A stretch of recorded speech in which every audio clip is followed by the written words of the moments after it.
বিশ্ব ফুটবলের জাদুকর লিওনেল মেসিকে নিয়ে মাঠের বাইরে বিতর্কের শেষ নেই।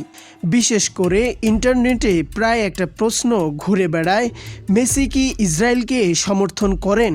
স্পষ্ট করে জেনে রাখুন, মেসি কখনোই ইসরায়েল বা ফিলিস্তিন কোনো পক্ষের রাজনৈতিক বা সামরিক অবস্থানকে সরাসরি সমর্থন করেননি। তাহলে এই গুঞ্জনের শুরু কোথা থেকে? 2013 সালে ফুটবল ক্লাব বার্সেলোনার একটি শান্তি মিশনের অংশ হিসেবে মেসি ইসরায়েল ও ফিলিস্তিন সফর করেছিলেন।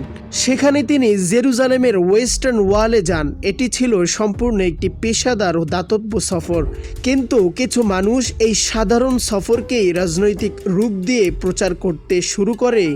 মেসি ইসরায়েলের সমর্থক, যা সম্পূর্ণ ভুল এবং ভিত্তিহীন। প্রকৃতপক্ষে মেসি কোনো রাজনৈতিক দল বা দেশের পক্ষে নন। তিনি সবসময় মানবতার পক্ষে, শিশুদের পক্ষে। 2010 সাল থেকে মেসি ইউনিসেফের বৈশ্বিক শুভেচ্ছা দূত হিসেবে কাজ করছেন। 2014 সালে যখন গাজা উপত্যকায় তীব্র সামরিক সংঘাত চলছিল, তখন লিওনেল মেসি চুপ করে থাকেননি।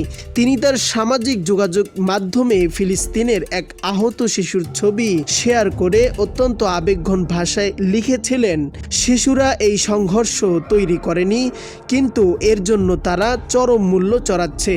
এই অর্থহীন সহিংসতার চক্র অবশ্যই বন্ধ হতে হবে।